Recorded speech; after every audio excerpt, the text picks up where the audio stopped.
उमरखेड तालुक्यातील निराधार महिलांची होत आहे हेळसांड। निराधार महिलांकडे तहसील प्रशासनाचं दुर्लक्ष। निराधार महिलांना 4 ते 5 महिन्यांपासून निराधार मानधन मिळालंच नाही।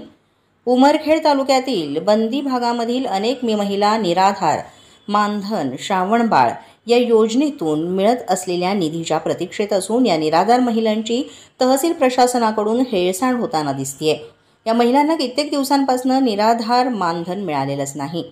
तरी तहसील प्रशासनानं लवकरात लवकर निराधार महिलांचे प्रश्न सोडवण्याची मागणी या निराधार महिलांकडून होत आहे। मराठी 9 न्यूजसाठी विजय वानखेडेसह सचिन उबाळे, उमरखेड। नमस्कार, आज आपण उमरखेड तालुक्याच्या तहसील प्रांगणामध्ये आहोत। आपण पाहू शकता श्रावणबाळ आणि निराधार योजनेमधील अनेक लाभार्थी महिला जे आहेत ते इथे उपस्थित आहेत। गत 6 महिन्यापासून या महिलांना त्यांच्या हक्काचा पगारच मिळाला नाही आणि हे महिला ग्रामीण भागातून बंदी भागातून उमरखेडला येत असतात आणि वारंवार तहसीलच्या चक्रा मारत असतात, परंतु त्यांना कोणीच वाली नसल्याचं आपल्याला येथे पाहायला मिळत आहे। या विषयावर बोलण्यासाठी काही कार्यकर्ते आपल्या सोबत आहेत, आपण त्यांच्याशी या विषयावर बातचीत करू। भाऊ, काय सांगतात?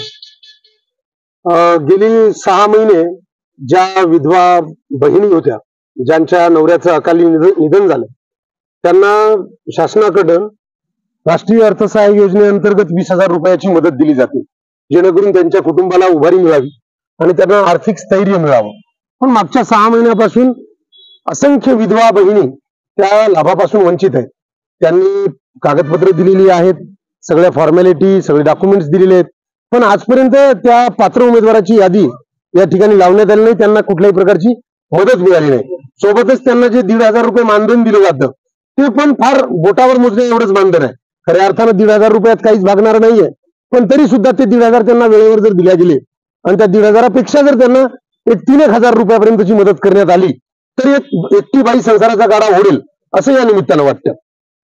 अजून या शेवटच्या टोकावरच्या बाया आहेत। उमरखेड तालुक्याचं शेवटचं टोक खरबी, कोर्टा, घराटी, अलीकडं वालतूर, सोईट, गांजेगाव सोईटची बहीण आहे। त्यांनी डिसेंबर 2023ला संजय गांधी निराधार योजनेअंतर्गत अर्ज केलेले आहेत। त्यांची सुद्धा पात्र उमेदवारांची किंवा पात्र लाभार्थ्यांची यादी या ठिकाणी लावण्यात आलेली नाही। या निमित्तानं ज्या माता भगिनी विधवा झाल्यात किंवा ज्यांचं पांढरं कपाळ झालं त्या आपल्या बहिणी म्हणून त्यांना या तहसील परिसरात येरझारा घालताना पाहत असताना प्रचंड दुःख होतं। त्या विधवा महिलांना प्राधान्य कुटुंबातून वगळून अंत्योदय कुटुंबाचं कार्ड दिल्यास त्यांना मोफत किमतीचं धान्य मिळेल अशा सोयी सुविधा जर देऊ शकलो आपण तर फार एक सुखकारक अशी गोष्ट घडेल। राज्यामध्ये आणि देशामध्ये आता नुकत्याच लोकसभेच्या निवडणुका पार पडल्या, परंतु मागील 7-8 महिन्यापासून आचारसंहितेचं कारण देऊन सातत्यानं या काही संजय गांधी निराधार योजना असेल, श्रावणबाळ योजना असेल, विधवा परित्यक्त्या या सगळ्या महिलांच्या बाबतीतल्या ज्या काही शासकीय योजना आहेत त्याचा जो पाठपुरावा आहे तो गेले वर्षभर ह्या महिला करतायत, परंतु पात्र अपात्र जी काही लाभार्थ्यांची यादी असते ती ह्या कार्यालयाकडून अद्याप तिथे लावण्यात आलेली नाही। अनेक वेळेला अधिकाऱ्यांची गैरहजेरी असते, कधी आचारसंहितेचं कारण पुढे केलं जातं। अशा पद्धतीने या शासकीय कार्यालयामध्ये खेटे मारून हे दमलेल्या सगळ्या माझ्या माता भगिनींनी आहेत, यांच्या प्रश्नाबाबतीत आता शासनानं गांभीर्याने विचार करायलाच पाहिजे। या बाबतीत जर गांभीर्याने नाही विचार केला तर आम्ही या भविष्याच्या काळामध्ये रस्त्यावरची लढाई लढू। नाव सांगा तुमचं? नाव सोईट।